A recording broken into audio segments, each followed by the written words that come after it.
On a dit le plafond. Plafond, Mozito, Abimisak Bisso. J'aime souvent dire que si tu es contre Mozito, soit tu es, moi je ne dis pas la mauvaise foi. Tu es ignorant. Tu ne connais pas, il faut te traiter avec la connaissance. Et il dit Koloba, quand il a fait ça, c'est déjà expertise au Bissoto qu'on profiter. Donc je vous conseillerais, même si aujourd'hui vous devenez Premier ministre, vous devez travailler avec des technocrates, avec des experts comme des Mozito. 40 ans comme inspecteur des finances. Non, je vous donne l'exemple de la France. Jean-Yves Le Drian. Elingi Koloba tout simplement boyé. Mozito est le mieux placé pour résoudre des problèmes de pays parce qu'il avait déjà, à cela qui déjà Makambo posé la question. Maintenant, tous ceux qui ont bateau balobi, qui est le balobi, l'Union sacrée respecte la Constitution. Ndekonangai. Ordonnance c'est le bosso, mais c'est Félix Tshisekedi a nommé Premier ministre Lukamba. C'est référent à accord, pas à la Constitution. Et qui a le nommé, ministre, c'est référent à statut IDPS. Vous êtes loin de l'ordre constitutionnel. Et d'ailleurs, vous ne l'avez même pas voté. Alors, là, je vous réponds à une question tellement capitale que vous aviez...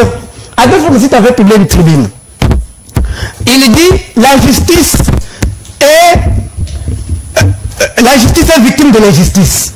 Si je me rappelle de la tribune.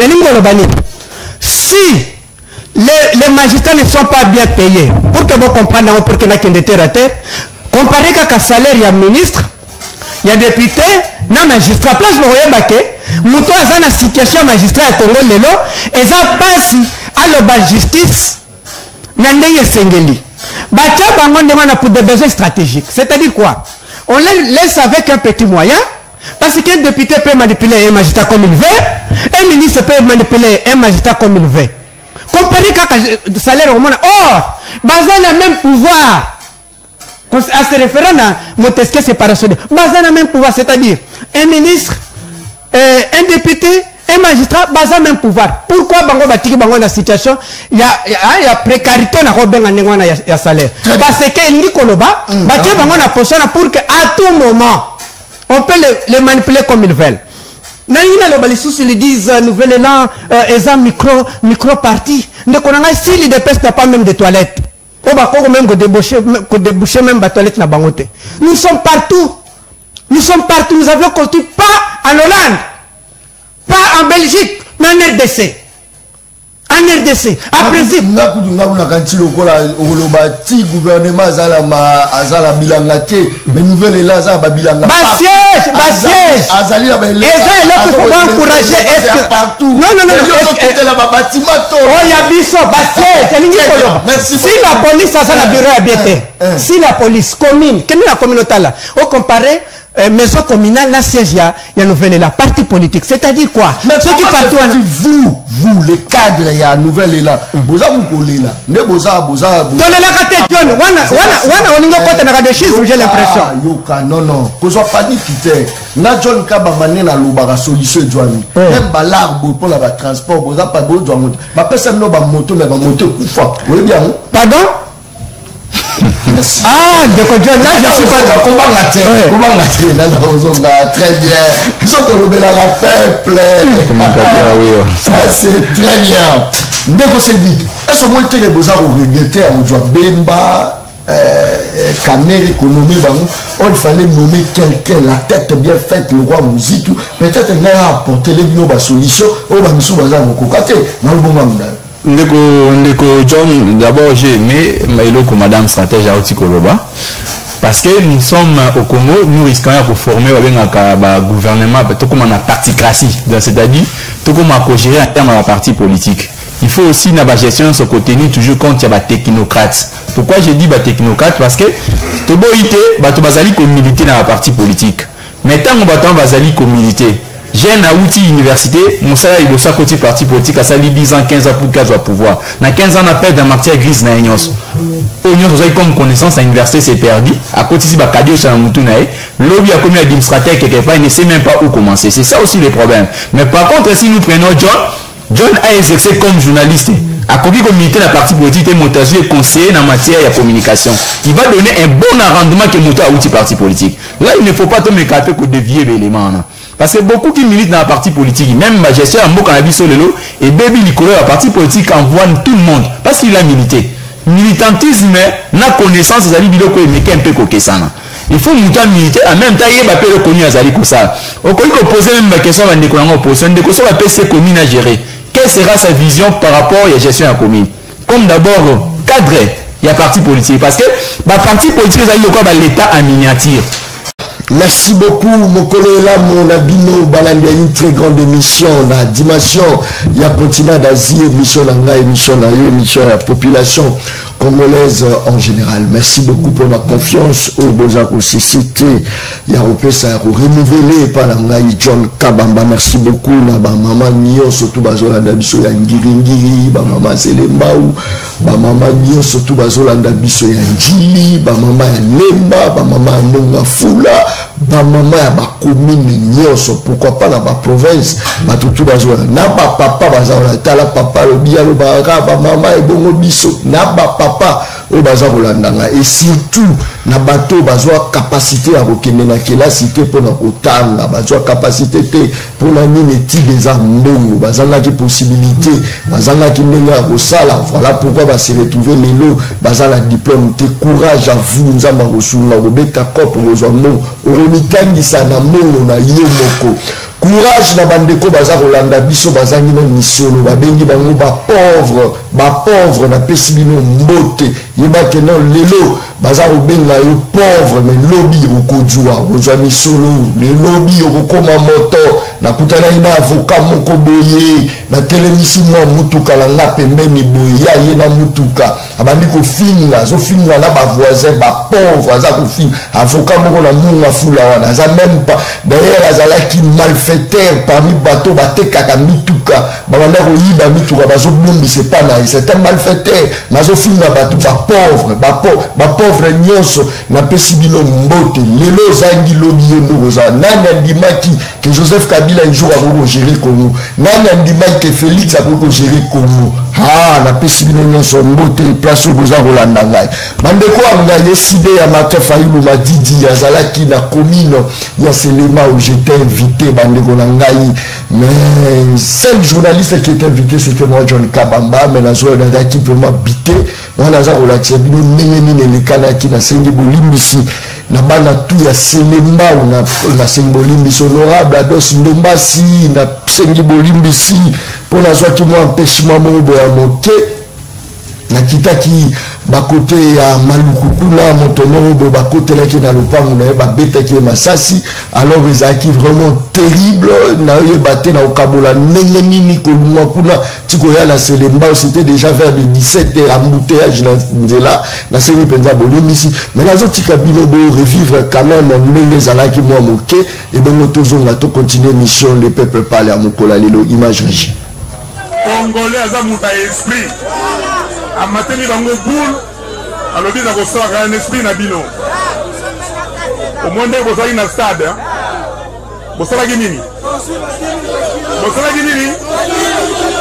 après bosali nini allez bowolola bango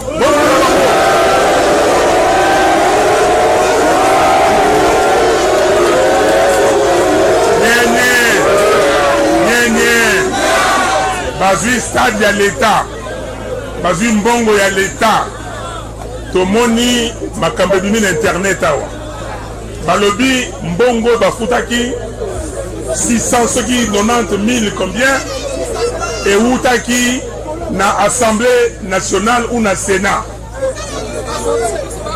euti na Parlement.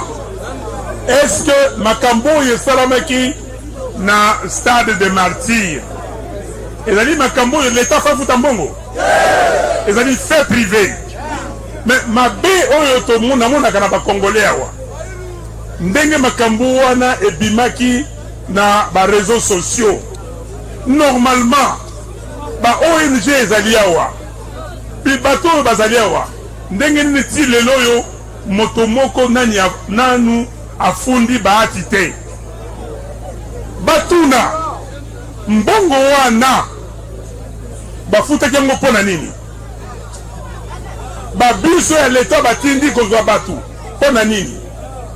est-ce que biso tango tokosa la marche oyo ya mokolo ya poso za koya le 13 bakotindela biso ba bis est-ce que bakopesa parti moko oyo ya biso mbongo po topesa bato na biso mais po nini bango baso mbongo eyo ewuti mosolo ewuti na trésor public oyo paku ya bakongolais oyo ekoteka mabanga ya talo ya bakongolais toza komona yango pasi bapesa yango mpo na manifestation na bango bato oyo bakufi na Uvira na Calais bato oyo bakufaki na Kasai occidental na Kasai oriental ti lelo oyo bazali kozela oyo balobaki bakopesa bango ti lelo oyo bazwa eloko moko te me ndenge nini misolo ya leta mbongo ya leta bazali kobe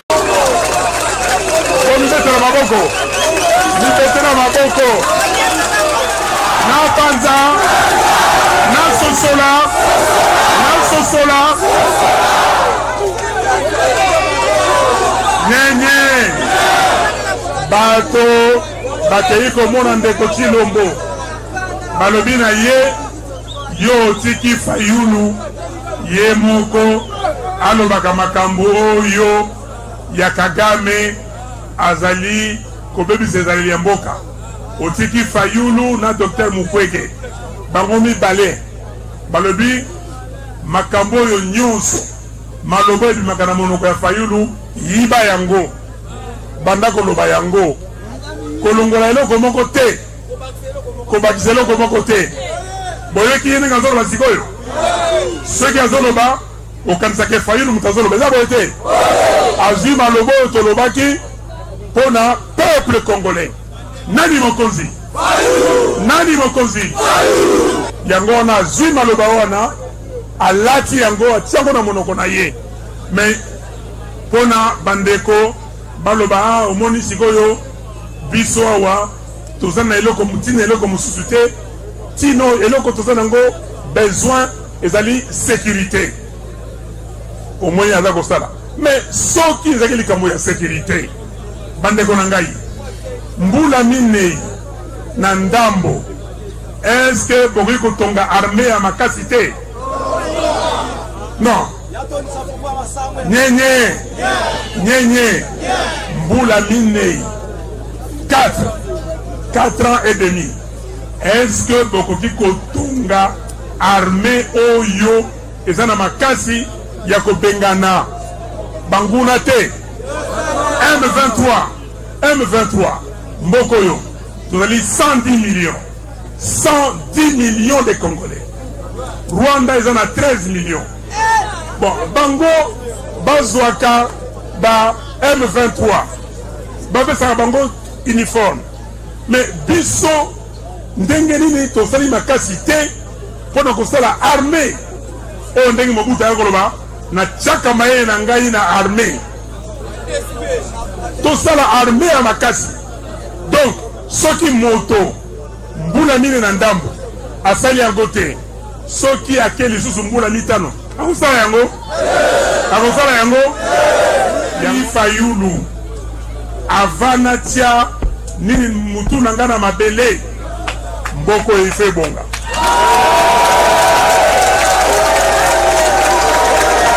okadi ofufu emati masango emati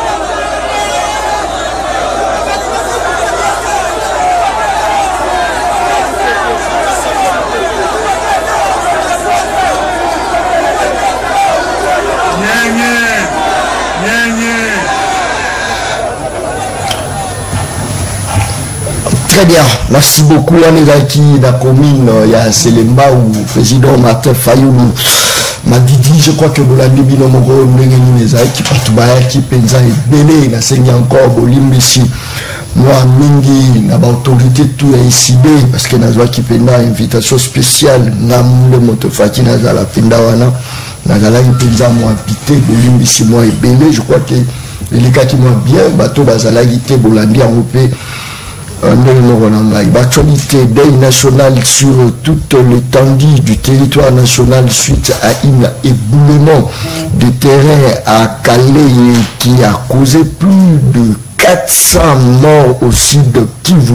Je crois qu'ils ont vraiment de c'est toujours Koufa, Nanzala, toujours Koufa, Nabébouléma, Yango Nimi. So Ninzamba sous la posa, Congolais, Théâtre, Bissora, Nio, Sotoken, Naba Miyibi, Mbem, Token, Nabango, Kakuna, Tokene, parce que Baza Koufa, Bazo Koufa, la baguette, Nzala, Eboulema, érosion, ils ont beau m'abattre, tout ça, vous y battez, Boka sous nous chouchou, Déména.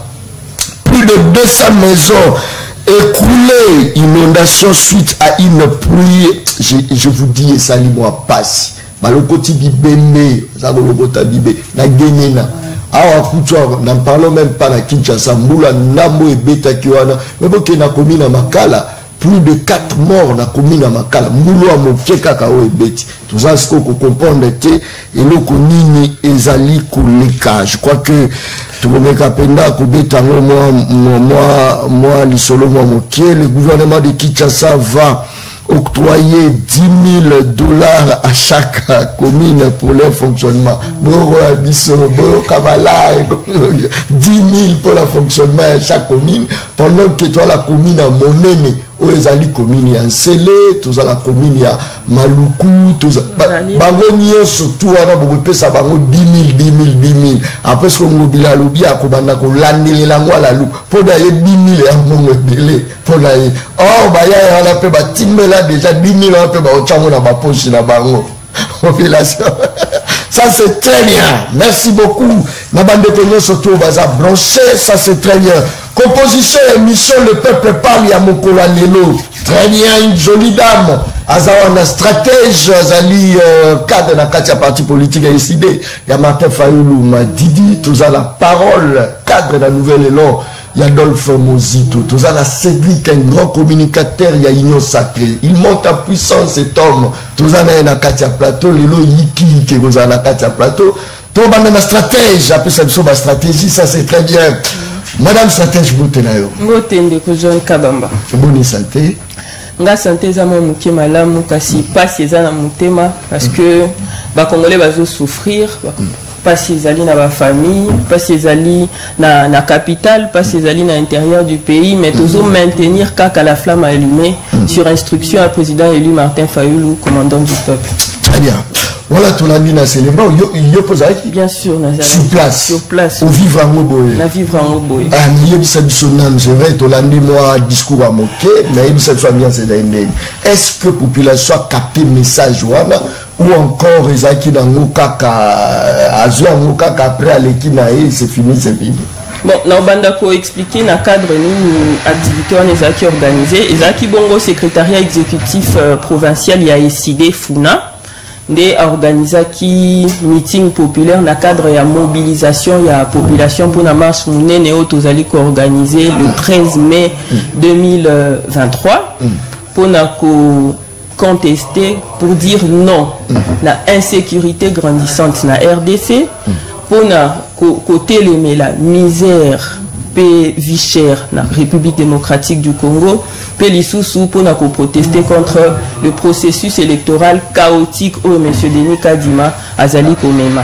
Alors matinée les kaki kitoko tokenda kibongo kino na wenze ya Selemba ubikai wapi tozwa ki président élu Martin Fayoulou totambola ki ye na mutuka ye libanda kopesa bandeko baimboka mbote kino tokoma na place ya meeting.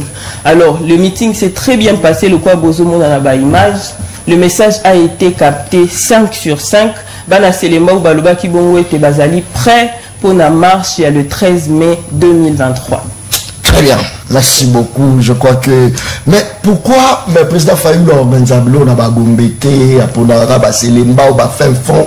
Et ça, parce qu'ils ont mis ils ont comprendre que bateau baza ba pauvre, baza la capacité à regarder là-bas parce que bah la manque à faire. Est-ce que les lots a bien organisé pendant moi, les lots a moulé na gombe? Tu penses que bah oye pelé boba yokai? Mais bien sûr, en fait, je n'utiliserai pas le terme pauvre parce que bon, je me dis, nous sommes dans les quartiers populaires. Moi, j'utiliserai le terme milieu populaire où il y a une grande masse de population. Et je précise, je reviens pour dire que là, c'était une organisation de l'honorable Ados en tant que secrétaire exécutif. Il y a Isidé Nafuna. Il a organisé un meeting à Selembao. Il a invité le président Fayoulou. Il a répondu à l'invitation. Donc, s'il faut organiser un meeting à Gombe, je pense qu'il n'y a pas de problème. Gombe, c'est le centre-ville. La population, en fait, Gombe, c'est même le siège des institutions. C'est vrai que beaucoup de gens n'y habitent pas. Mais ceux qui le ont organisé meeting à Gombe, les gens de Gombe qui habitent Gombe et qui partagent la vision du président Fayoulou, nous viendrons répondre à l'invitation du président. Très bien. Ados Ndombasi, Bana Selema, Basepeli Wakaso, Titifi, Mwana Congo, Martin Fayoulou, encore une fois, félicitations à vous, mais Bolimbisi, l'ancien encore Bolimbisi, présence dans à l'agité, na PCP na Bolimbisi, belé embouteillage à la Kimini, na Katia terrain. Très bien. Tous les gens de Kosedik, na Katia plateau, il y a émission, le peuple parle, il y a Mokola Lelo, de Kosedik, Mbote là. Mbote Ndeko John Kabamba, Mbote na l'équipe Nyon sur le peuple parle, na PCP Mbote na Ndeko na a partagé na mon micro. Na profité na micro on a PCP Mbote na ba Nyon sur ya Tchamu, singulièrement ba na Kimanse qui au banzele zali ko poser problème et puis incriminalité, et ba pour les ali vraiment au rendez-vous na commune à Kimanse et puis na otiko ko lobiro comment que gouvernement mettre en place $10,000 pour na ba commune. Moi je pense que na éviter ceux qui ne komobila ngaba li sababu bourgmestre sika obaye pour bana misola ko balate parce que mbongo ya liboso ba pesaki tomoni et sika basala évaluation na moté na ba commune oyo ba problème ezali ebelé ko mettre $10,000 ça représente rien. Moi je pense qu'il faut ba politique qui a ba cité territoriale décentralisée mais qu'un peu ko revoir yango pour na ko booster le vrai développement. Au lieu à place ya ko bien sa misola ya l'état ndinga vraiment. Donc c'est ça pour moi c'est qui n'a eu que bonne introduction. Très bien. Si quoi toi bah $10,000 c'est-à-dire commune bah là quand tu as moyen de monter bah non fonctionner pas bon ça pour autant base à financer. Bon en principe il y a aussi un problème qui se passe dans le niveau de la commune. Et le problème il y a une rétrosection où il y a un gouvernorat de la ville. La rétrosection on a et pour ça moins un peu problème. Ce qui fait beaucoup de communes ça la capice na misolo na bango moko c'est parce que bazali pe na ba taxe ils ali ko revenir na compétence ya ba bourgmestre ou ba ko kipe ko créer ba recette moko à l'interne ce qui fait que défaut ya misolo o esengaka euta na gouvernement et pour ça ka ba moins problème il y a pour répondre un peu na ba problème na bango basaka nango sur le plan interne. Je donne le cas de ma commune de Kimanse qui a 46 quartiers. Si vous prenez par exemple $10,000 ils ali ko représenter elo pour mon côté parce que $10,000 beaucoup simba certains on a quatre communes parce que il y a aussi parce que dans la loi ezali ko organiser l'entité territoriale décentralisée il y a aussi na attribution monsieur ezali ko revenir à niveau ya bourgmestre ba koki ko sala maintenant ceux qui doivent projet le à $10,000 au moment où ba commune lokola ba Selembao ba commune lokola ba Bumbu il y a plus de problèmes vous allez régler quel problème. Moi je pense que ce n'est pas vraiment mon solo ou ekoki ko permettre à Bango de répondre à nos besoins de la population et puis nos problèmes réels pour les niveau de la commune. D'après votre analyse, il y a des communes qui ont excellé. Et vous citez combien de communes qui ont excellé? Tout le monde a quand même bon, Ndeko John, vous savez, il ne faut pas confondre l'action, il y a pouvoir central, l'action, il y a province, na action, il y a commune. Parce que la constitution a opposé en termes de la tradition. C'est-à-dire, dire qu'il y a des communes qui avancent, moi je dis que depuis qu'on a soit bourgmestre au travail, moi je ne vois pas commune on a accélérer correctement. Pourquoi? Parce que tout ce qui est aux attribution à bourgmestre et à sauter. Plus aux alliés comme on a action à pouvoir central, na action à province, les alliés comme bon ma faiblesse et bourgmestre. Mais par contre, bango peut bazali na attribution à population peut sentir que nous avons un bourgmestre. Je donne par exemple le cas de ma commune de Kimanse.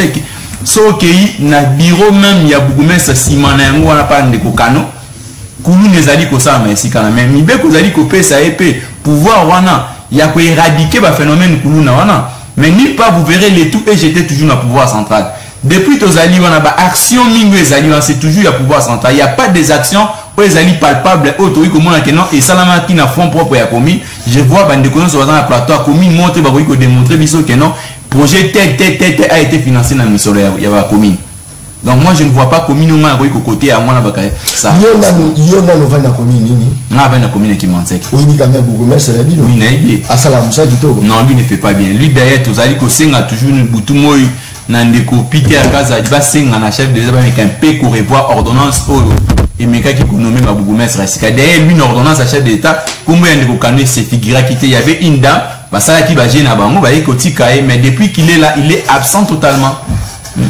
Au gros que nous interroger Bagnon sur qui mentait que je vous dis ceux qui nous les a au salam derrière le bureau il y a Bougomès qui mentait les courants maïzali non courant il y a des certains points où qui mentait les courants maïzali parce que depuis bah il a oui courant où bah il a qui dit à projet où il y a une Europe hein quand même ça répond à la population il y a des points où courant maïzali et puis maïzali très bien pour la l'axabino qui n'a la tambola rapide dans la information il y a 24 presque 24 communes province de Kinshasa nazana ba information na John Kabamba akoma 20 makasi pazo tamo ya 24 communes et ça data ba pétition très bien tous la parole Kamiselu c'est ça non Kamizelo très bien mbote na mbote ndeko John bonne santé malamu mbote na bako débatteur na ibi sacrifice ne zalaka pour que au comme na plateau na ibi mbote na ba congolais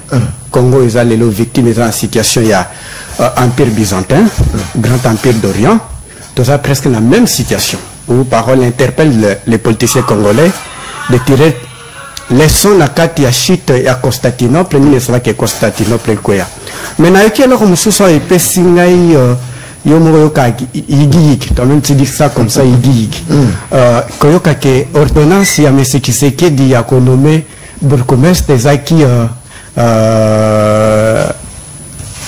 piraté na zokatermona c'est ça vous les anti-valeurs na baden na bino et d'ailleurs depuis 1960 wapoyoka déjà que président nommé bourgmestre si Tobana que vous êtes des stagiaires nous avions raison nous avons raison bourgmestre est nommé par le ministre intérieur les derniers au bureau de remplacer c'est Chadar à l'époque qui les a nommés vous apprenez quand même et ce qu'on apprend la tête à pays nous subissons aujourd'hui ndeko John tokoloba mingi tena makambo ya nante tolingi toloba eloko ba fonctionner baza victime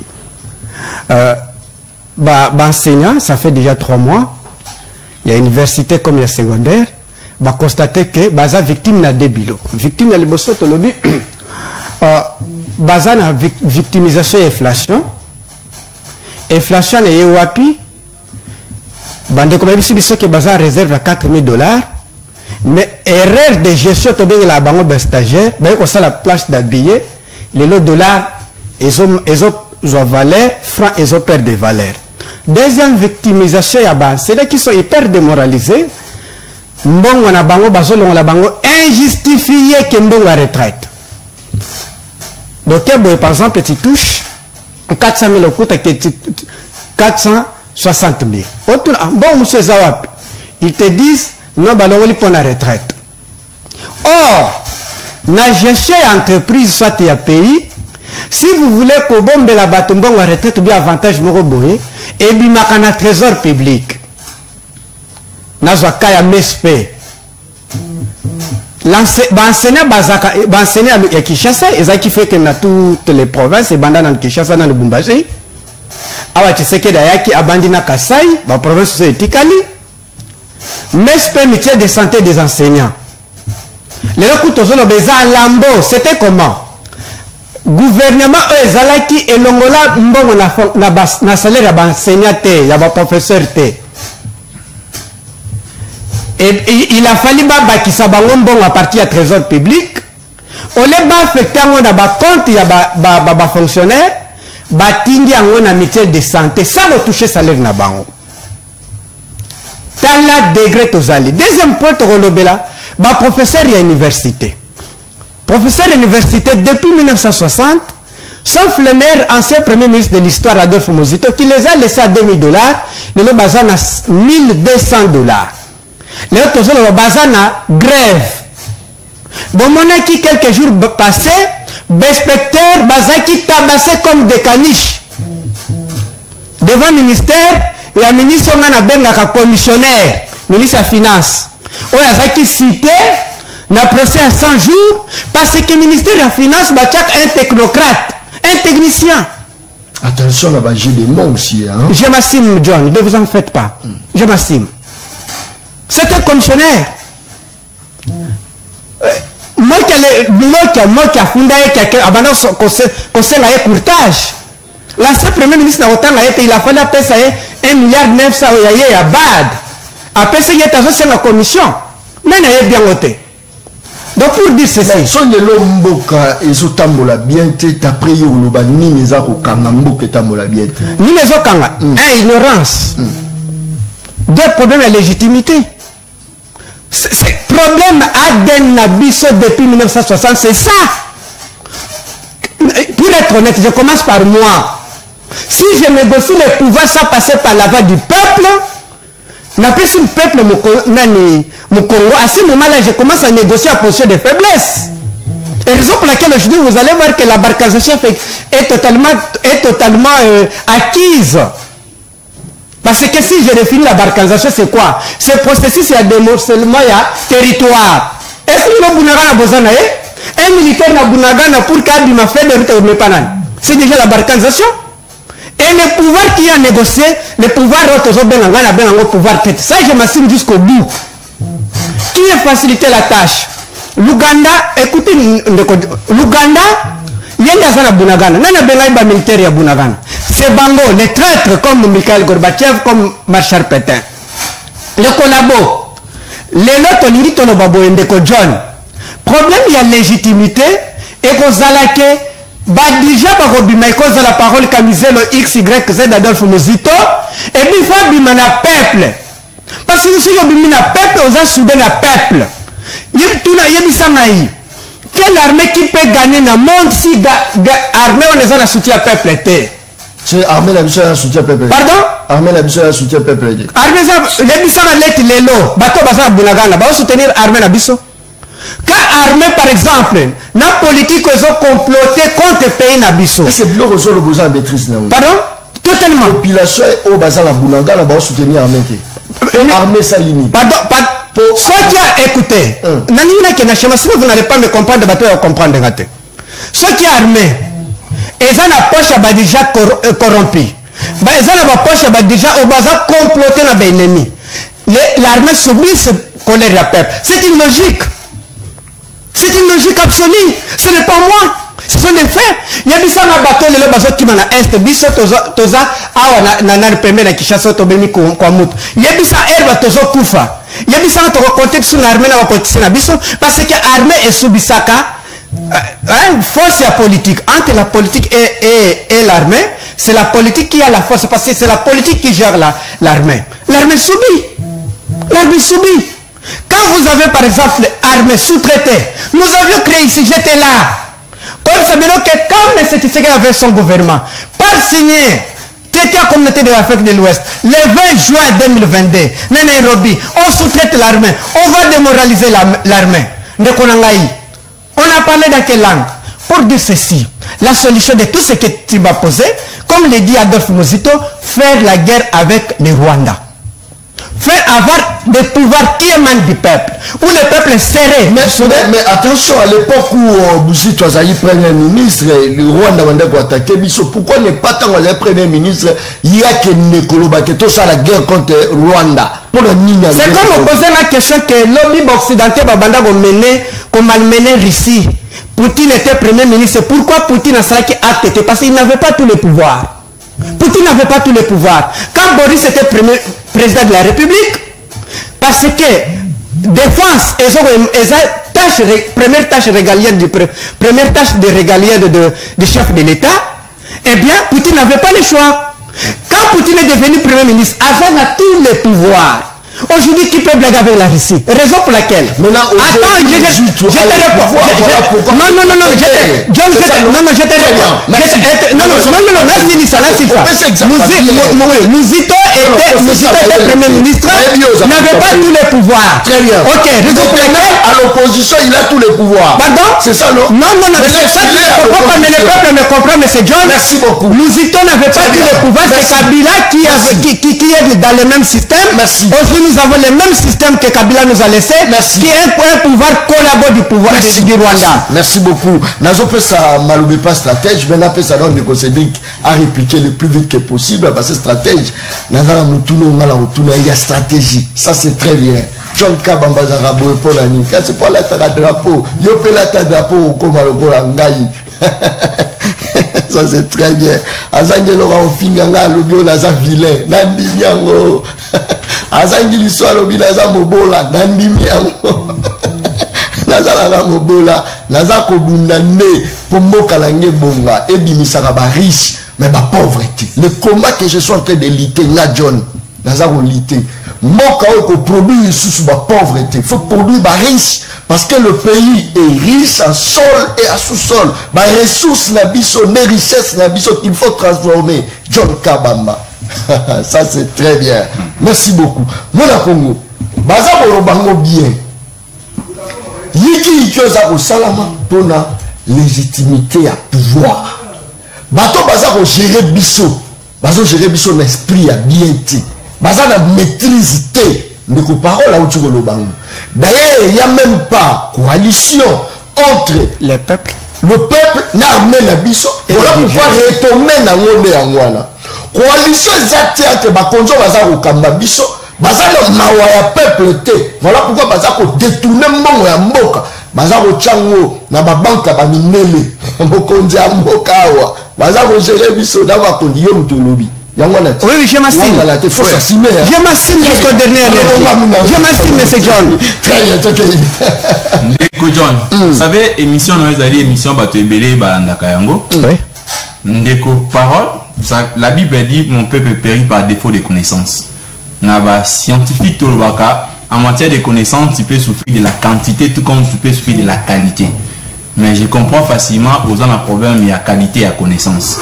Parce que nana mekapozo ni samwa ba incogrimo ba moni divine monokonayo ce qui émission les alliés en caractère pédagogique il y a des étudiants bazolanda biso il faut te savoir connaissance les alliés à solo tant molobi chef de l'état c'est un stagiaire aye ko ordonnance bomona isikani ni ba noma ba bourgmestre ba administrateur des territoires je t'apprends, prends ton stylo, je t'apprends peut-être, ce sont les notions que tu ne maîtrises pas. Il ne faut pas être un tutologue au moment où tu as des insuffisances. Quand Mouzé est venu en 1997, en 1998, première ordonnance au Mouza Zouaki, Zaki a connommé dans le niveau de la territoire. Cette décret ou cette ordonnance Zaki pris dans Mouzé à l'époque, il y a un monté serva Kabiso. L'élo étant donné que nous avons organisé des élections municipales, des élections, il y a un commissaire général, c'est-à-dire ordonnance est toujours d'application. Le chef de l'État a le pouvoir au travers, peut-être c'est le ministre ayant l'intérêt dans ses attributions, c'est lui qui propose la liste au chef de l'État, puis le chef de l'État ordonne. Donc de ce côté-là, peut-être c'est une connaissance, une nouvelle connaissance pour apprendre ça. Il ne faut pas dire des bêtises parce qu'il y a des étudiants qui nous suivent. Et puis, tant qu'on me dit qu'on lié, toutes les questions sur le développement. On me dit qu'on lié développement, on me développement et mboka, na eloko bengi légitimité. Non, ce sont des éléments qui s'opposent. La légitimité, c'est l'adhésion populaire à un programme, c'est-à-dire la cohésion entre les dirigeants et les dirigés. Nulle part vous verrez qu'il faut, pour qu'il y ait développement, il faut qu'il y ait toujours la concentration entre la population et les dirigés. Ce n'est pas un élément qui peut développer un État. Peut-être comme un intellectuel, au cas qui peut démontrer qu'est-ce qu'on peut faire actuellement pour que tout le monde développe Mboka au RDC. Quand il y a un robot communicant, à des fois, il faut aussi que ça analyse dans nos commissions. Mais attention, sur aujourd'hui, adhésion populaire à la population, vous appelez la manière à gérer pour la bataille. Je reviens, monsieur. Mais tu vas travailler pour l'intérêt occidentaux, c'est pas ça. Je reviens de Kojon. Tu es en 2006. Très bien. 2006, la République démocratique du Congo, les dirigeants et les dirigés, tout ça, qui sont sur un pacte constitutionnel. Très bien. Au travers référendum. De voter constitution. Constitution n'est pas si il faut organiser des élections dans les chaque 5 ans. Il y a une institution d'appui à l'indépendance qui est la CENI, au conseil mettra mise en place, organe technique pour l'organisation de l'élection. Félix Tshisekedi n'avait pas la CENI à main, n'avait pas la Cour constitutionnelle à main. Il était comme tout candidat à se conquérir pour la compétition à pouvoir. À l'équipe présidente de la République, ce n'est pas Félix Tshisekedi qui s'est à ce programme qui comme président de la République. C'est la CENI qui a programmé et puis entériné par la Cour constitutionnelle. Aujourd'hui, quand vous parlez de la cohésion entre les dirigeants et les dirigés, au travers de cette constitution, au travers des votes que la population a voté, nous avons déjà un mandat où ils allaient légitimer au travers de la population. Je ne vois pas aucune contradiction scientifiquement à démontrer l'illégitimité du président Félix Antoine Tshisekedi. Compromis à l'africaine. Non, pas que là maintenant vous êtes dans les farfelis. Soyons scientifiques. Maintenant, s'il faudra aujourd'hui parler de la crise de légitimité, moi je ne vois pas la crise. Parce que le président a été élu sur base de Bateste. Bateste aux alliés parce que aucun État peut se développer sans pourtant respecter la Constitution. La Constitution c'est comme le bastion d'un État, c'est le fondement d'un État. On ne peut pas développer dans un pays pareil sans pourtant se référer au test quand on dit dans un État de droit. L'État de droit c'est un État qui se réfère toujours au test. Aujourd'hui, nous avons le président Félix Antoine Tshilombo, ce n'est pas lui l'organe habité pour organiser les élections. Donc cette notion de légitimité, il faut mettre ça de côté. S'il faudra même parler de la légitimité, je te pose la question, avec votre micro-parti politique là, si ces nouvelles là, vous avez cru que lui ne peut pas gagner l'élection en Bokao. S'il faudra même parler, la suite logique que nous avons aujourd'hui, c'est vos problèmes que vous avez laissés. Parce que ce qui a peine à partie Est de la République démocratique du Congo. L'accord qui crée le 1-23, l'accord du 23 mars, cet accord a été signé par qui? Armée Obino Brassaki, bon mixé. Maintenant là vous voulez à Félix Antoine Tshilombo Tshisekedi de faire la guerre avec les Rwandais. Avec quel type d'armée? Rencontrer la argument. Il y a Zoloba, légitimité, il y a un des que peuple a souffrir. À répondre, il y a ce qu'il faut rencontrer. Oh le bien ça on te peut pas souffrir te tape te couleur faut quitter t'as la coupe de l'homme j'ai la botale il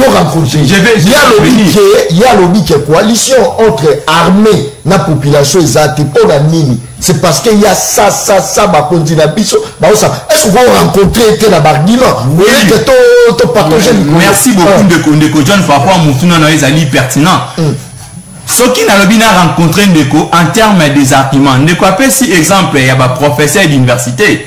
Au Basalaki, qu'on gagnait à l'époque, il y a des grèves. Moi, je vous dis que depuis que le président Félix est au pouvoir, s'il faudra en termes d'amélioration, pour régler les lots sociaux, ça demande, il faut qu'on construise la route.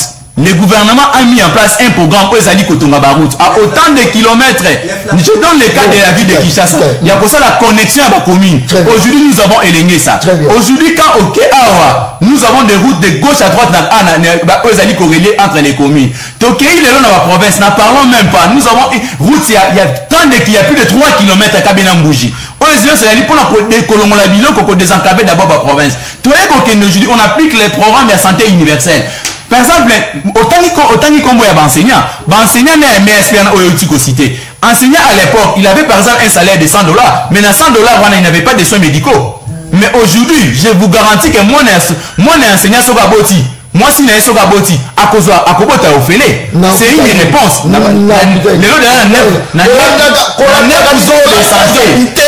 Zone de santé.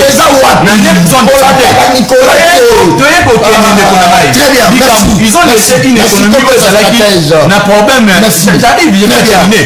Politique et économie aux acquis extravertis. Aujourd'hui, on essaie de créer production locale. Merci. Raison pour laquelle nous avons un programme de 145 territoires. Pour la toujours développer sur les plans internes. Inflation, j'ai bien prononcé. J'ai dit ceci. Aujourd'hui, pour la stabiliser le cadre macroéconomique, il faut d'abord créer production à l'interne. Étant donné que vous avez laissé que des maisons dans la ville à Kinshasa Mobimba, ma maison pour servir la partie politique de la ville. Mais nous aujourd'hui, on essaie de stimuler le vrai développement à l'interne. Nous allons créer production à l'interne pour régler le problème de la stabilité macroéconomique. C'est ce que le chef d'État est en train de faire. Merci beaucoup. Ça c'est très bien. Ça c'est très bien. Vice-gouverneur, comment on est allé? Jekoko Moulom. Jekoko, yonda l'époque. Lobara keno muzitu asomba ba mapang. Komi autorité, respect na yo. Est-ce que moi ezate dossier wa nezonga po elongola batu moi ba yiki. Est-ce que muzitu ayibaka l'époque pour botiki biso la suspense. Les hommes politiques c'est toujours pareil. Yomona ngala obi na kokota parti politique te, na kozala na sima politicien te, na kosala obese mosala na nga tina suka. Objectif est ça, peuple à se retrouver. Ton produisaka, ba riche, mais ba pauvreté. Ba riche, te wa biyo ya mogo à l'État. Bango moko bazala ba mbongo, banana ba poto, ba si belé. Mais peuple pratique à l'ida misère, te, ngala lubi wana te. Ça c'est très bien. Stratège. Chose à la ou baki so baki si ba mutu na ngeza ovanda la commune nini. On met une situation, il y a commune au Vana. Le photo s'appelle non, mais on sait l'évaluation. Il y a ma commune. Pourquoi nos communes les ont développées? On recoute insécurité là-bas, commune à Bichou. Kourezate, Maïezate, on recoute à Bawenza Malungezate, on recoute à Nyoso Yamabena Tats. Or, lorsqu'on parle du développement, tout le monde, industrie est basée sur l'énergie, tout le monde, Batu Bavani na Kinya, tout le monde, Batu Bazo Kenya na ba. Mais yangwana parce que tant batcho beaucoup mais objectif na ezaka nini stratège malobonga muna. Merci Ndeko John Kabamba mwana Congo pour na maloba. En tout cas, avant na kota na makambo tali commune nanga la ligne a confirmé que le problème du Congo aujourd'hui est un problème, il y a une légitimité, une préparation, puis manque, il y a volonté politique. Pourquoi je dis ça? Nazo argumenté. Illégitimité, pourquoi? Monsieur Félix Tshisekedi Tshilombo n'est pas issu de la volonté du peuple, il a été nommé par Monsieur Kabila. Ça, tout le monde le sait, je confirme. Parce que déjà, là, le cardinal Mosengo, d'heureuse mémoire, avant de partir, il a dit, après les élections plutôt, que ce qui Monsieur Félix Tshisekedi n'avait que à admettre à Yacoub Zuma, le vrai vainqueur des élections, et nous ne serions pas dans cette situation. Il l'a dit. Les catholiques, la Senko a dit ça. Et qui ça? Monsieur, comment on l'appelle, le président français est venu ici, il a confirmé l'affaire de Yakompomi à l'africaine. Alors pourquoi je dis, pourquoi Elo Kouanande est ça là que Congo, les autres ont la difficulté, peuple ont la difficulté, les arts du côté, il y a Italie. Quand un président de la République, quand quelqu'un émane de la volonté du peuple, à cause de la redevable, n'est pas le peuple pour agir dans l'intérêt, il y a peuple congolais. Mais c'est pas ce que nous voyons avec M. Félix Tshisekedi. Il est en train d'agir dans l'intérêt à Rwanda. La preuve, à contribution de la EAC, à concrétiser la balkanisation et à il est en train d'agir au profit de Batouamema et la pouvoir. C'est pas Félix qui organise les élections. Alors, ça, de un, c'est ça. C'est la raison pour nous. C'est pourquoi. En fait, ça, c'est la façon dont on a allé pour argumenter illégitimité, problème et illégitimité des gens. Je parle de l'impréparation qui manque à volonté politique. Il a fait 4 ans, M. le Président, il dit Martin Foyloto, nous avons 4 ans dans le pouvoir. Est-ce que tant on est arnaqués pour organiser armée, pour équiper armée, pour faire bénéficier les soldats de Bisso dans la formation, après foutre à madame pour défendre le territoire de Bisso. Tant les gens quitté, moyens les gens quitté. Mais comme il est venu au pouvoir avec la mission, il y a qu'à concrétiser volonté à Batouamema et la pouvoir, il y a qu'à concrétiser balkanisation à RDC. C'est la raison pour laquelle orienter action dans la sens ouana. Il n'est pas là na volonté à peuple et il n'a pas agi na intérêt à peuple congolais. C'est bien ça le problème. Quand la preuve que ce monde a bandé qu'on a vu au bazar victime, au bazar victime, au bakoufi, na palais, na ba inondation, bazo kunda bango na ba sachet peuple congolais. Bazo kunda bango na ba sachet. Alors que la guerre na Ukraine, nous avons vu bazo kunda ba soldats bazo koufa na front, bazo tia bango na ba sortir, bazo kunda bango avec honneur. Pourquoi nous aux alliés qu'on vantait que le ministère de la Finance, les alliés qu'on ça va exploiter ainsi de suite. Comment est-ce que vous allez kokende kokunda ba congolais na ba sachet alors que vous avez de l'argent, vous nous parlez de 16 milliards ainsi de suite. Donc ce pouvoir n'est pas là dans l'intérêt du peuple congolais, alors là pas du tout. Et je glorifie Dieu Nazali qu'on félicite le peuple congolais parce que vous adoptez. Tout le monde qui a un stade de martyr lors il y a sortie officielle, il y a l'union sacrée. Quand vous voyez, vous récupérez quelques ndambu yambo la bino aram baïba pesibino, vous êtes parti, chacun est reparti, chacun est parti boti ki bango parce que qui va encore accorder plutôt du crédit na na régime oyo et prometaka et réalisaka ba promesse qui va accorder du crédit à un tel régime? Personne. Le peuple congolais n'est plus dupe et sanctions et salamaki comme il se doit na stade de martyr, et ça ce n'est que le commencement. Tozokende na bango boeti le 20 décembre, objectif ezali ko sanctionner régime oyo et faillir lamentablement. C'est ça le message. Alors déjà après Bisso le 13 mai, je tiens à rappeler cela. Le 13 mai, nous serons dans la rue, dans les rues de Kinshasa. Nous sommes en train de préparer ça. Hier, nous étions à Selimbaou, dans le cadre de la mobilisation à peuple. Nous continuons la mobilisation. De sorte que des millions de Congolais, tous à la balabala, le 13 mai, Potoloba, non, assez, ça suffit. Plus jamais la misère du peuple, plus jamais la vie chère, plus jamais insécurité grandissante. RDC, ainsi de suite.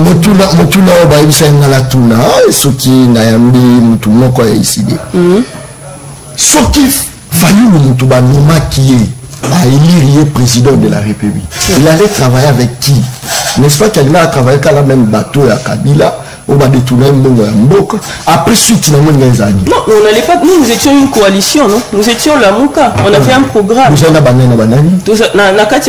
Déjà au départ, quand on a créé la Mouka, il y avait tous les leaders parce que le peuple qu'on a appelé Bisso mission. Alors qui beau trahir Bisso, Tebo Bisso candidat encore.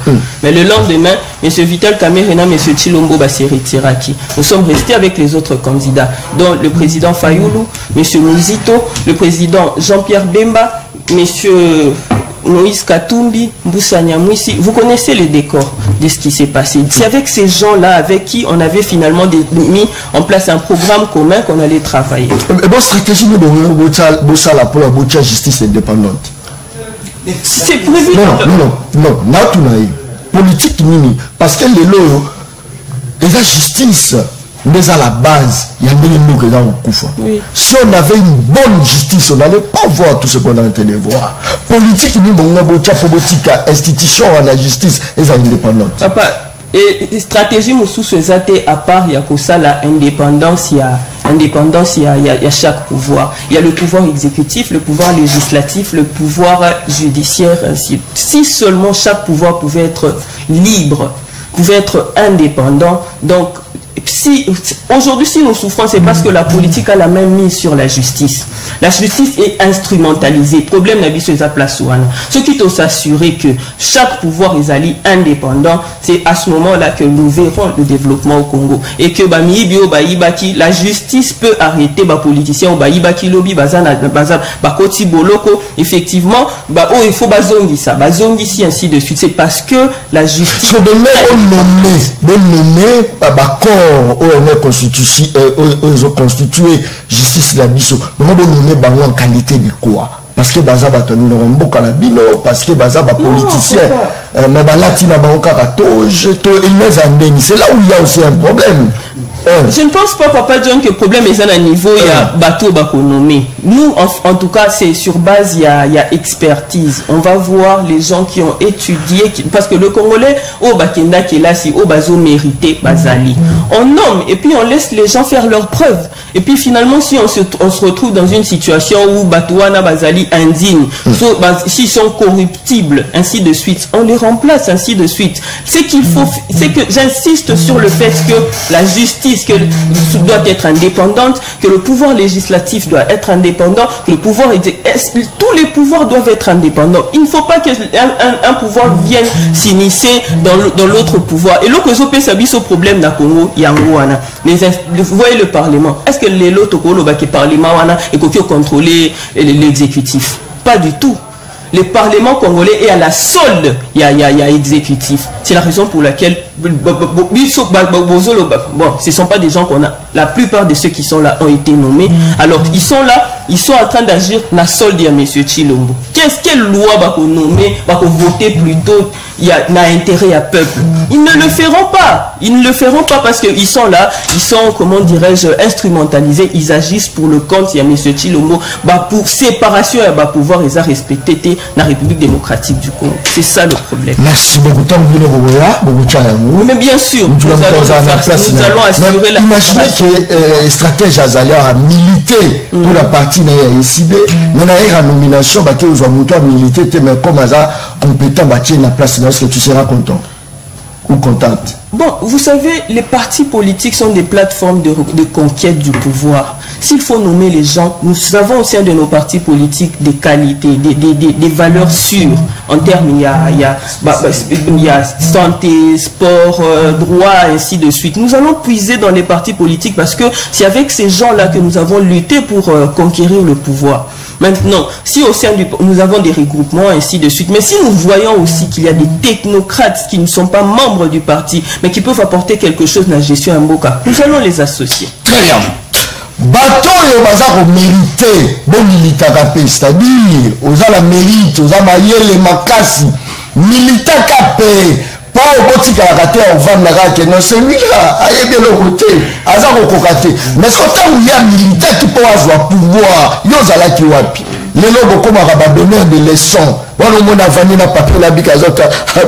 John Kabamba n'est pas professionnel. L'âme n'a qui n'est pas professionnel. Militaire, on t'a dit de militer, on t'a dit aussi licite kitoko. Mais là, il faut militer. Faut chercher. Faut nous ça la violence, na nyonso, il faut chercher pour bon la vie, pour que la muto va donner des leçons. Même ya lobby za John Kabamba, na lobby, bandeko anga bayaya batu nyonso tout na za ko senga la bino. Place nyonso za, otangi tela so vide. Dima libanda kenda robundana. Kozela te, oya milité wana moni pasa tatanga ti bien te. Aza ko mérité parce que soka bunda kitanga zo pouvoir te. Choisi pouvoir ba ko tchao la ba français belé. Vous avez rappelé son là qui français na wana. Ça c'est très bien. Parole. Bato baza ko mutu na ba question et belé. Bato baza ko landa ngai. Ba oui, lelo so ba pesa pouvoir pour nous toi gérer biso. Na contexte tous à l'amour colonel outina gauche des types bas tous à la balle boulement tous à que payer salami. Tu crois que musique tu allais donner le meilleur de lui-même na yemoko et il va travailler avec qui? Merci de Kodjon. Rapidement. Muzito et Aza Poutine et à RDC. Oui, Muzito Poutine de la RDC. Quand il a dit qu'il faut faire la guerre de Rwanda, tous les autres ont tremblé. Et le gars qui l'a en béni. En 2008, ce n'est pas le premier cas que vous dites à Covid-19. Il y avait une crise, une crise internationale économique. Vous savez pourquoi le patriarche Kengo avait embrassé Muzito? Parce qu'il y avait une crise exogène. Mais Muzito a travaillé à faire l'exception. C'est-à-dire quoi? Payer la dette macroéconomique stable. Parce que le peuple, comme il faut évacuer, c'est vrai. D'ailleurs, il faut que l'on ait peine de félicitations d'enseignement. Au PC, bateau, Vandi Nandak, à la parce que sa violence, le rhum des siens, appartient aux violents. Très bien. Appartient aux violents. Eh bien, nous, cadeau gouvernement, qu'on peut s'habiller d'abord de la sécurité macroéconomique. C'est-à-dire, quand on dit macroéconomique, c'est-à-dire, ce qui stabilité à monnaie, ce qui dollars les arabes non des prénoms, au 120, disons, 160 des élections, il y a une année. Et l'ingolo qui opère de l'autre côté. Mais si dollars ils ont maté chaque jour, ils ont côté la pauvreté, n'importe qui. De matière dollars. Il y a pauvreté. Il y a pauvreté pas battu. Ok. S'il y a quelque chose qui peut révolutionner les gens, augmentation, il y en a des dollars. Parce que chaque jour, ils ont rendu des touristes, mais pauvres. Plus pauvres. Oh. Oui. Muzito comme Premier ministre, avec à côté d'abord la Banque centrale, la réserve d'échange moins 0. Mais il laisse 1,7. C'est-à-dire 7 semaines d'importation. L'avantage était que le dollar était 92. Les cadeaux que le gouvernement peut me donner moi, c'est ça que j'attends. La sécurité, défense de ma patrie et stabilité à monnaie parce qu'il n'y a pas de pauvreté. Muzito l'a fait. En payant même la dette. Aujourd'hui, il y a 4 ans pouvoir, il y a Félix Tshisekedi, et que ce pays, il y a 10 milliards de dollars. Donc, combien de pays les plus pauvres, les plus endettés? Vous savez, parmi les 5 pays les plus pauvres. Les plus, oui. Non, parmi les 5. La référence. Excusez, les pays pauvres les plus endettés. C'est-à-dire, est-ce que, dans le temps, tu as un statut de Fambo Hotel. On est musique alors on a dit un plafond. Plafond musique à Bimisaki Bisso. J'aime souvent dire que si tu es contre Mosito, soit tu es, moi je ne dis pas la mauvaise foi. Tu es ignorant. Tu ne connais pas, il faut te traiter avec la connaissance. Et Lili Koloba, quand il a fait ça, c'est déjà expertise au Bissoto qu'on profiter. Donc je vous conseillerais, même si aujourd'hui vous devenez Premier ministre, vous devez travailler avec des technocrates, avec des experts comme des Mosito, 40 ans comme inspecteur des finances. Non, je vous donne l'exemple de la France. Jean-Yves Le Drian. Et Lili Koloba tout simplement boyé. Mosito est le mieux placé pour résoudre des problèmes pays parce qu'il avait déjà, à cela qui déjà Makambo posé la question. Maintenant, tous ceux qui ont bateau balobi, qui leur muso balobi, l'union sacrée qui respecte la constitution. Ndekonangai. Ordonnance le bosso, M. Félix Tshisekedi a nommé Premier ministre Lukamba, c'est référent à accord, pas à la constitution. Et qui a le Moukabo nommé, ministre, c'est référent à statut IDPS. Vous êtes loin de l'ordre constitutionnel. Et d'ailleurs, vous ne l'avez même pas voté. Alors, là, je vous réponds à une question tellement capitale que vous aviez. Adolphe Moussite avait publié une tribune. Il dit la justice est victime de l'injustice. Si je me rappelle de la tribune. Si les magistrats ne sont pas bien payés, pour que vous compreniez, pour que vous ayez terre à terre, comparé qu'à salaire, il y a ministre, il y a député, non magistrat, place le royaume baquet, mouton a une situation magistrat à Congo Lelo, et ça passe à la justice, n'andeye sengeli. Batia bangon demande pour des besoins stratégiques. C'est-à-dire quoi? On les laisse avec un petit moyen, parce qu'un député peut manipuler un magistrat comme il veut, un ministre peut manipuler un magistrat comme il veut. Comparé qu'à salaire au monde, or, basé le même pouvoir. À se référant à Montesquieu séparation de basé le même pouvoir, c'est-à-dire un ministre, un député, un magistrat, basé le même pouvoir. Pourquoi bango batiki bango dans situation il y a précarité na robenga ngwana ya salaire. Parce que Lingi Koloba, batiki bango na position pour que à tout moment on peut les manipuler comme ils veulent. Naïna le balisusi ils disent nouvelle là ezam micro parti. Ne connaît si les dépêches n'a pas même de toilettes. On va même déboucher même la toilette na bangote. Nous sommes partout. Nous sommes partout. Nous avions construit pas en Hollande, pas en Belgique, mais en RDC. En RDC. À principe. Gouvernement azala bilangate, mais nouvelle là za bilanga. Basiège. Azali la belle. Et ça là pour encourager partout. Non. Oh ya biso basiège. Si la police ça la bureau habité. Si la police commune, quelle est la communauté là? Au comparé maison communale, la siège, il y a nouvelle la partie politique. C'est-à-dire quoi? Ce qui partout vous, les cadres, il y a nouvelle là. Vous avez là. Mais vous avez. Donnez la carte John. On a des chiffres, j'ai l'impression. Non. Vous n'avez pas dit qu'il était. Na John Kabamane na lobara solution John. Même l'arbre pour la transport, vous n'avez pas besoin de monter. Ma personne n'a pas moto, mais va monter coup fort. Vous voyez bien? Pardon? Ah, d'accord, là je suis pas comment la terre, très bien. Ils sont tombés dans la peuple. Ça c'est très bien. Dès que c'est vite, est-ce que moi les beaux-arts ont regretté à Oudjoa Bemba, caméra économie, il fallait nommer quelqu'un, la tête bien faite, le roi Mouzitou, peut-être qu'il a apporté les solutions, au Bansou Bazar au Kokate, dans le bon moment. Ndeko John, d'abord j'ai aimé Maïlo comme madame stratège à Otikoloba parce que nous sommes au Congo, nous risquons de former un gouvernement, tout comme une particratie, c'est-à-dire tout comme un gérer en termes de la partie politique. Il faut aussi dans la gestion se tenir toujours compte il y a des technocrates. Pourquoi j'ai dit technocrates? Parce que tout le monde est comme militer dans la partie politique. Mais tant qu'on va comme militer, j'ai un outil université, mon salaire il bosse à côté parti politique, à ça 10 ans, 15 ans pour 15 ans pouvoir. Dans 15 ans, on appelle dans matière grise dans l'Union. L'Union, vous avez comme connaissance, à l'université c'est interdit. À côté, si Bakadio, c'est un mouton, lobby a commis administrateur quelque part, il ne sait même pas où commencer. C'est ça aussi le problème. Mais par contre, si nous prenons John a exercé comme journaliste. À côté comme militaire dans la partie politique, Montazu est conseiller dans matière de communication. Il va donner un bon rendement que Montazu a outil parti politique. Là, il ne faut pas tomber café que dévier l'élément. Parce que beaucoup qui militent dans la partie politique, même ma gestion en Mboka Nabiso Lelo, et Baby Nicolas, la partie politique envoie tout le monde. Parce qu'il a milité. Militantisme, n'a connaissance, Zali Biloko et Meke un peu kokesana. Il faut monter militer, en même temps, il y a le connu à Zali Kosa. Au cas où poser même ma question à Ndeko Yango opposition, Ndeko Sola PC commune à gérer. Quelle sera sa vision par rapport à la gestion de la commune? Comme d'abord, cadre, il y a parti politique. Parce que, bah, parti politique, l'État en miniature. Président national, il y a SID, je donne l'exemple, il est comme candidat président de la République. Secrétaire général, c'est l'équivalent à premier ministre. Les secrétaires nationaux sont comme des ministres.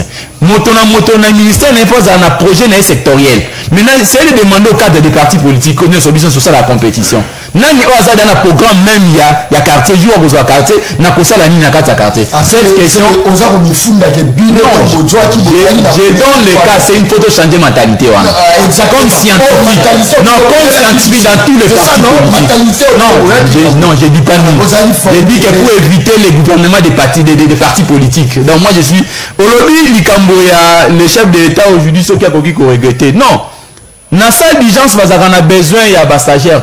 Dans cette diligence on a besoin il y a bateau bazali ba maîtrise il y a domaine.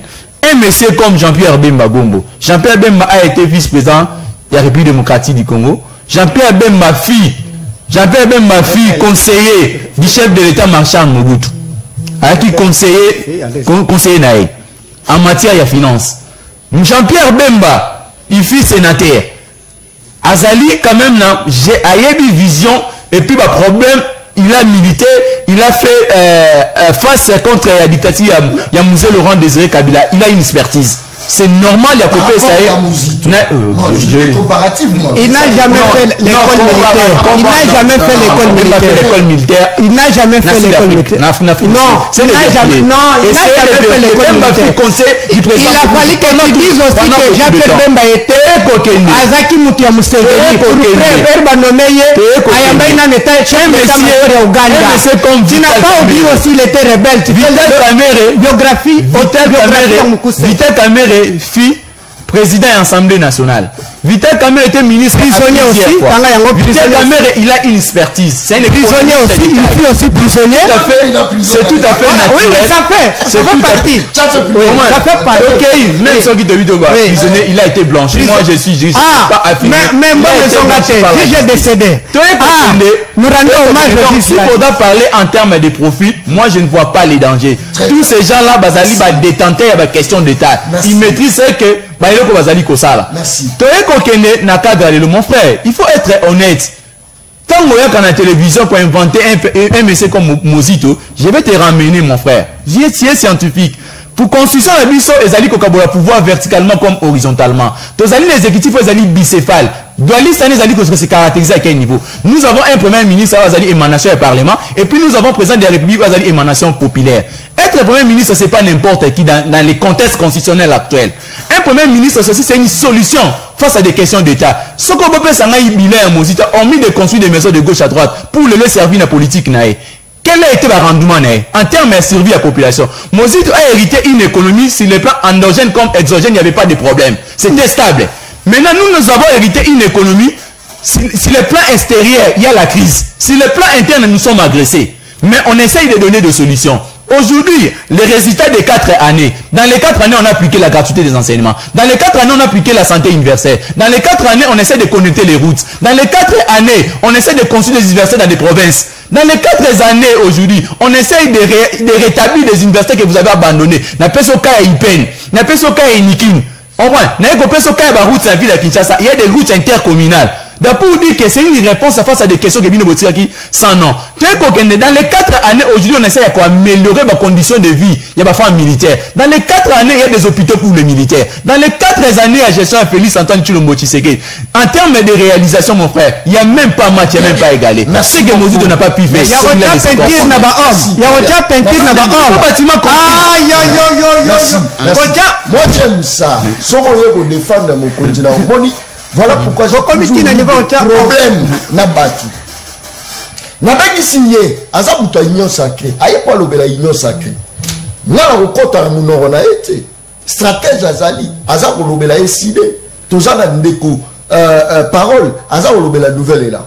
Bon okota place Morobo John Kabamba yo l'obéla mokonza mboka te polani.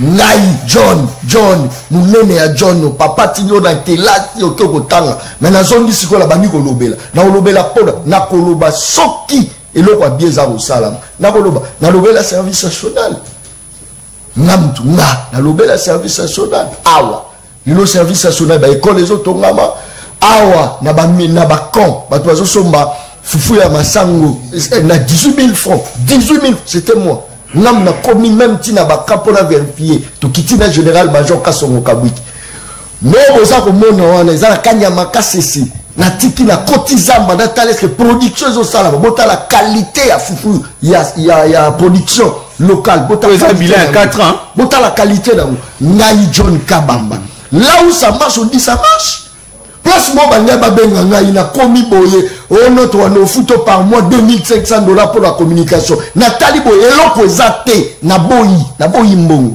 habite pour l'image na non pas ça ce n'est pas l'argent des autres les priorité pour la biso mais ça pour l'air la biso impact social ni no tika kasoko kufi aujourd'hui j'ai 38 ans bientôt 39 ans yebisanga après quand on a roleka ba okanisanga la nini ba okanisanga na nini tant on gérer mabe ba okanisanga na nini po tika kabasi bana ba immeuble ne ba okanisa yo c'est ça le problème ça c'est très bien motomoko beninga la téléphone très fâché John Kabamba Noël Tianet Nyasimba Bedachou Abedachou kutomona kazo pesa tu misala Noël Tianet salinini ton accompagne maman Nabi cette dame peut avoir raison elle peut avoir raison nana lobi John Kabamba ya lobi bon exception ta pharmacie moko ya Noël Tiani de père de mère ça problème ta pharmacie elle exception don nino y déjà ça là pesi donc attaquable à courant ya mukie à sali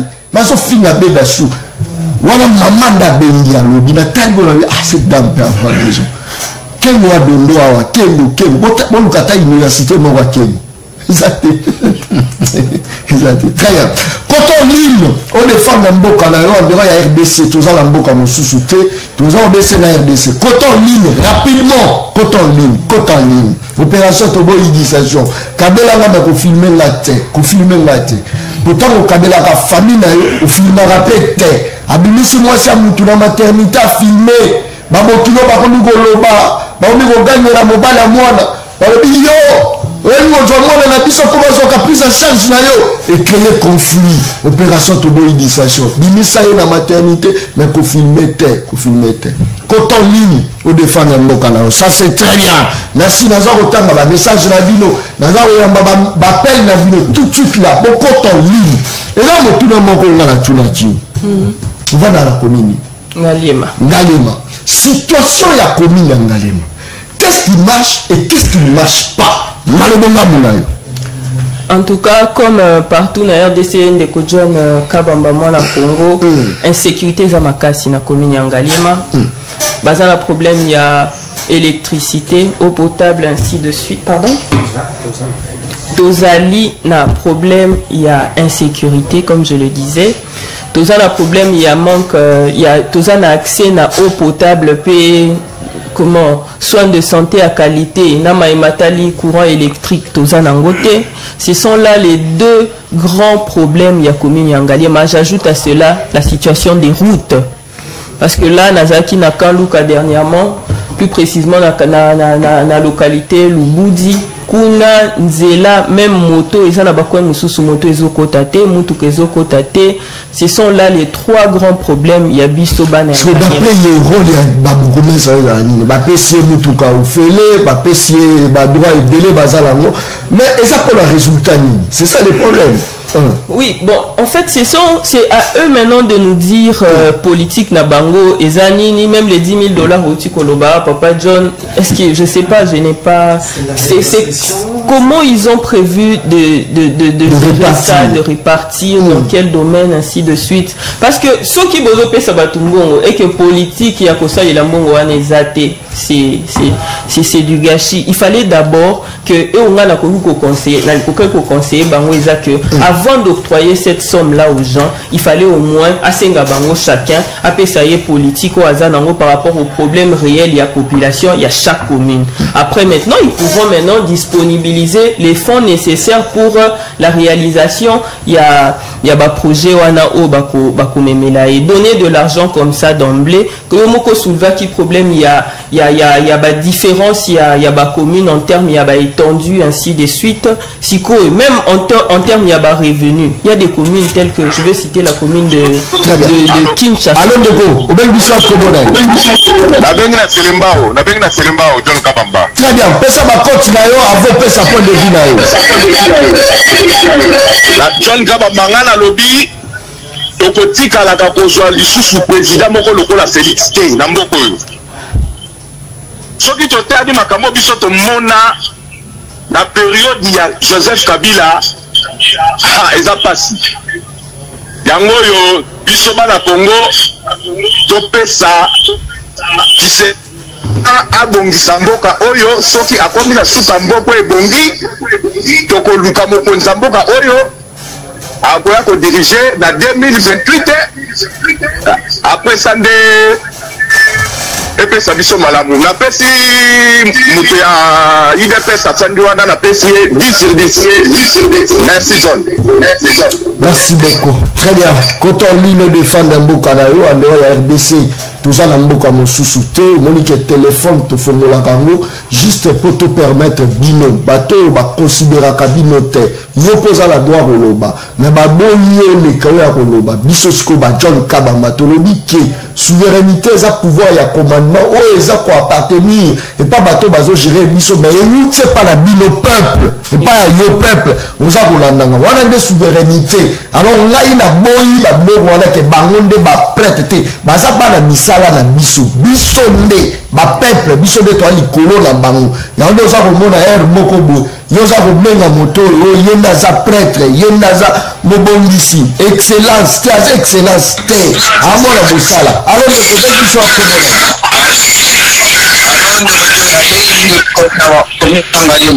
obengi so patia komi na Ngalemba pesa bakoti na yo avo banoloba napesi bato ya lamuka motesala pesi zero. Imaginez biso tosala misala na basosiété ya baindien libanien ana cousien me bazoka biso 150 000 francs $150 na valela 60 000 francs mais na to ya nonande po moto wana azobetela biso masolo ya président Félix est-ce que eza normal te kongola nyoko ngai wasuteni na ngai napesa bango bakisi.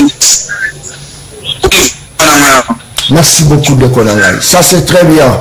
Merci beaucoup peuple Téléma. Soro télémité. Nous avons destin dans la maboko aux alatés. Destin d'ailleurs. Nous avons joué à sa terre. Ça l'était. Alors mais quand même ils sont très modèles.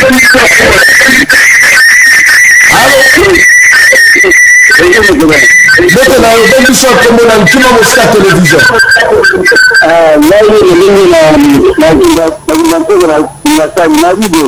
Pesa bakoti nani avoloba bakoti na pesa ya esili na pesa na next ya ile chose pesa zero bana bibi tukana security kwa kazi ya sana sentire basi ndipo kama kitu kwa wageni afadhali na bana watu basuka na bana kwa sababu na watu wa Mungu na pesa yangu zero pasi na security kwa ile kitu. Merci beaucoup de Konangai. Merci. Ça c'est très bien. Ah, Mokalangai Congo, la République démocratique du Congo. Congo comme ya mboka mo toujours kaka ba détournement. Ouais, Abdoulaye Mati. Bilere Mati. Ah, Congo. Allô, Benguisson Kobonan. Allô, monsieur John, bonjour. Mbete na Benguisson. Ingénieur Papi Nambinda Pigeon. Très bien. Pesa ba continue yo. Bakoti na pesi na sana isidi wana 10-10 ndeko ya muziki 8-10 ndeko wana ya UDPS en tout cas 0 po tozomona bila na bango itazo négatif wala biloko baza ko soit déjà ko faire la réflexion au ba penti au ba ni déjà salama kala ka sanfubu magoto tika yango tango bayeka ka penti ko ba mika ko chaka ba penti mais tozombuka ba réalité il me kala insécurité partout. Parce que je peux faire mal beaucoup. bakende moko buki na kokomisa ba régime oyo bazokoka kostabilize te 4 ans na idemini manda yango bientôt ezosila babanda pouvoir na pasi bato bakokufaka te bazosisa pouvoir na bango manda na bato bazokufaka kaka te mo batikila fayulu fayulu aka na plan moko moyi tokomona stabilité bokota na mboka yango erenga na bana bino merci. Merci beaucoup. Très bien. On a souverain d'Azaro, Bangalité, Moto Azaro. Appel à Mbesso, Moutarobito fait sa chance, la président Félix Abougou, ça fait 2028. Ouais, on a peuple, Ngalité. Oh, pas où tu veux, mais ça peuple, Ngalité. Tout ce qu'elle a peuple, Yémoua Louba, toi, fille, ça Rayeti. Tout ça qu'on connaît, Nasuka émission, je crois que mon message est belé. Ça c'est très bien. Saline ko John Kabamba. Na pesi Moutoua SIB 10. Nouvelle nom 7, Moutaï de Pes, Azali na 4 sur 10, Babon, c'est la Bissombo, Kabati Kabagé. Très bien, Wadez Ali peuple. Alors, les combien du soir comme on a? Allô? Alors, na veni bino ana Kimbansoki, ngai na lingina konana, makisa ebaya de Kostodiki, biloko alobi pona babrukumestre. Oyebi pona bagrupomesa na biso surtout ya Kimbanseke eza mawa mingi pona ye po eloko moko ye spécial oyo azosala na kati ya Kimbanseke eza te ya kozala na biro afandi moto ayibi mbongo akati prince aleki mpe nsima komini na ye wana akotinda ata bapolisier bakanga ye te eloko te burugumestre oyo bamwanaka te alobaka mpe eloko te yango wana ngei na bakisa. Et puis, ceux qui battent na kati ya plateau, bazala ba fanatisme te, balo bakalitambo oyo biso na bango tozomona mabe na kati ya mboka oyo po tozape ba malere. Soko lingo côté ndenge nini? Oyo za na parti ya batu wana. Soko lingo côté combien? Sona lingina côté na côté kaka na côté Cédric. Na opesa yedi Cédric pour la commune à Kimbanseke ndenge alobi. Merci beaucoup. Très bien. Merci. On dit déjà vos sympathie à la Kimbanseke. Ça c'est très bien. Merci beaucoup pour la confiance. Saline de John Kaba, Mathieu, les seuls journalistes compétents de notre pays. TCLT. C'est tout. Compétence, mais... Papa, convocation. On a dit, autant un message, mais ça compétent. Très bien. Je pense que tout ça va continuer. Le monument de la Congo, Belessi. Askaza en direct. Mbote na yo, ben biswa komonen.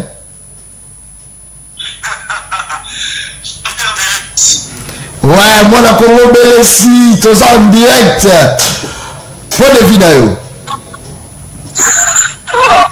Allô? Voilà, je pense que nous, Congo Belessi, d'après si on vote, place tout à Zarolanda, nous sommes comme nous dans la souka émission. Je pense que moi, Congo rapidement. Qui est mon modèle national sur toute l'étendue, il y a territoire, nous sommes cause des alliés, 400 morts ou éboulement. Qui je crois que nous pouvons se faire une minute pour te chiter dans le malheureusement. D'abord, nous avons présenté ma condoléance, nous avons déconnu au perdre ma vie humaine et puis la famille au bout ici les alliés situation encore les alliés malheureuses donc au constater bisognon so et puis de ce que le gouvernement a avoir prise en charge il y a la famille en a correctement surtout le ministre des Affaires sociales il est temps il y a Assalamo Salanae.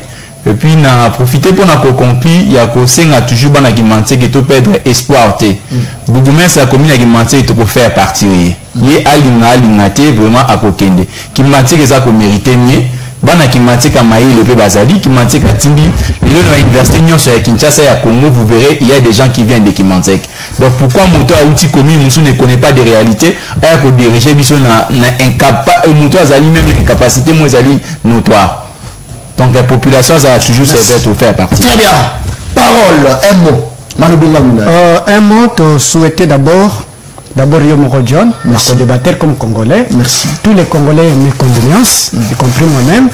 Navandeko va perdre des vies. C'est l'une des conséquences de la mauvaise gestion parce que le gouvernement ne rétrocède pas les provinces. C'est-à-dire les provinces, ils ont la capacité de biété. c'est là ce qui va retrouver ce qui va province va qui rétrocéder très bien AT déjà rétrocédé à ce moment là surveillance et administration peut chaque entité sous attache na ye et na yo qui peut makambo ya ba commune na kolango mbala moko quand vous dites qu'il faut donner 10 milliards d'ailleurs et là on est besoin na liato za na bino d'accord que va rétrocéder la province. A priori, la ville de Kinshasa, qui a presque 15 millions d'habitants estimés, c'est une estimation toujours, c'est Elingi Koloba ville en demande sa rétrocession, sa budget assainissement, sa litosomone de Maraplis Covid. Pour preuve, que l'autre a la mort, quand ça va rechercher, je connais quelque chose, comment les gens font la sanité.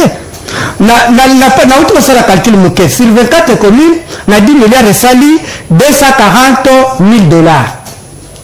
Oh non, ça va passer ma commune.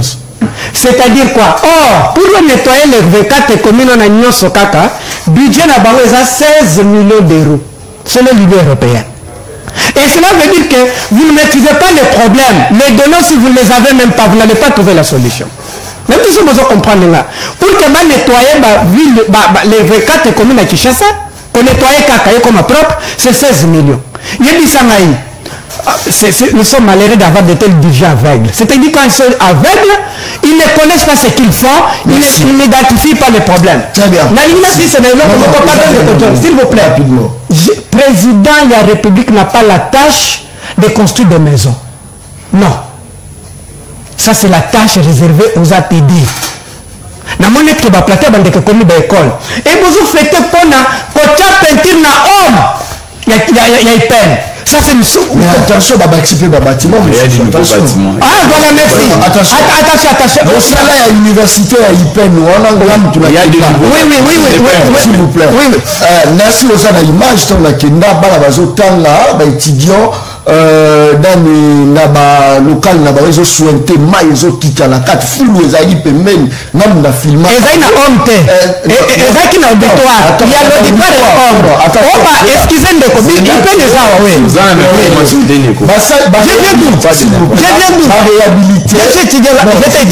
la réhabilité ba auditoire ba tomina ba bâtiment mususu na nalinga pesa exemple nalinga pesa exemple tu peux dire que les mélanges on a pas de bataille est-ce qu'il il a fait sa précision on a la lobby de la université à IPEN oui ba réhabilité ba homme ba peinture oui ba peinture OK allez-y oui parole c'est pas la non ma casse ça la je suis d'accord mais na cause on a d'accord tout ça pour débattre na compte le recteur Kassinga construit un bâtiment malgré ba détruire en face nango eza bâtiment bazo mutozo construire construire ya moza premier niveau recteur Kimwanga c'est-à-dire eza tâche ya bateau eza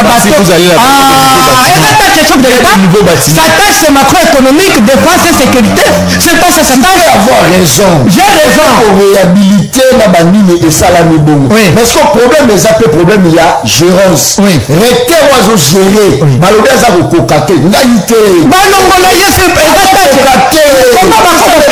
comment bakongo fêter plus que moto ya tonga homme moto atonga homme eza pe chef de l'état mobutu à l'époque te eza tâche na epete bato bakotia peinture bapeinture plus que moto atonga homme yo si opasi melai opasi na ngai komona ke tozala bato bayebi tâche na bango te ah oui.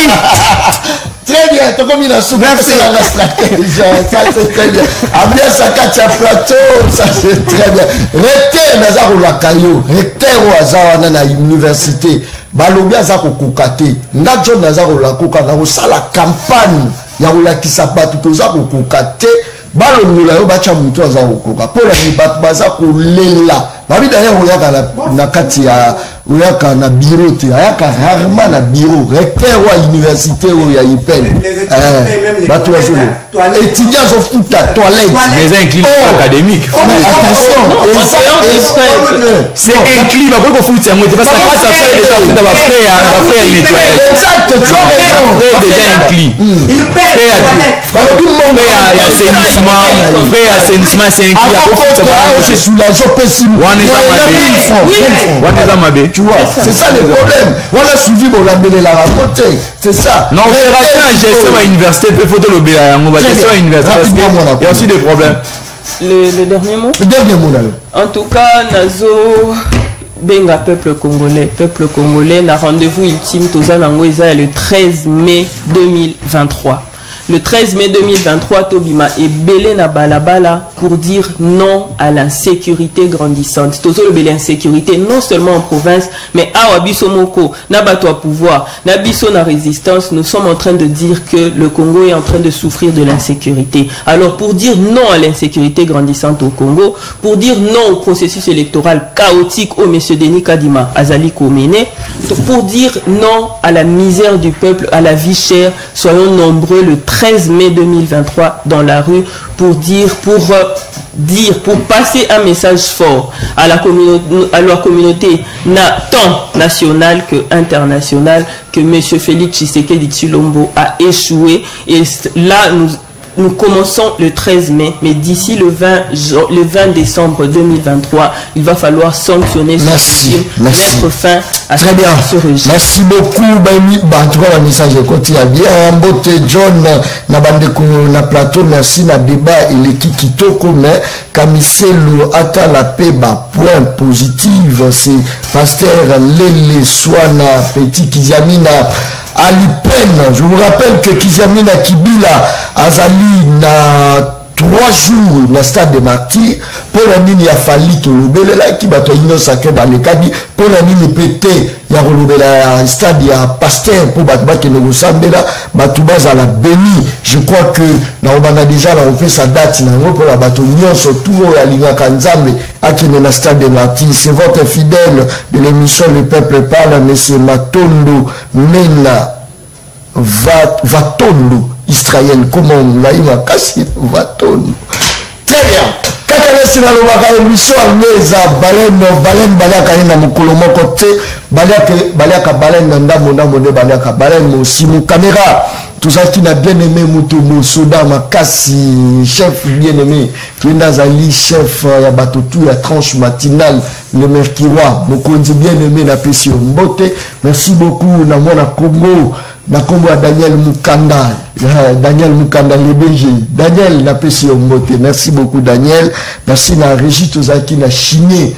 Mayundama, Chimé, les professionnels, la Pesio Mote, na bande konyo, surtout au Balandebiso de partout. Merci beaucoup, na Papa Fiston, na Pesio Mote, équipe Moudma, Canal Mercure Télévision, na mon co-coordonnateur John Kabamba, directeur programme Bradley, na Pesio Mote, bato tout, Bazolandabiso de partout, journaliste Jamie, Makoso, na Pesio Mote, Mos Mosenjo, Lionel Kusanza, Baza Penza et Belé, Robert Poutina, la personne qui nous son note, merci et bye. Merci.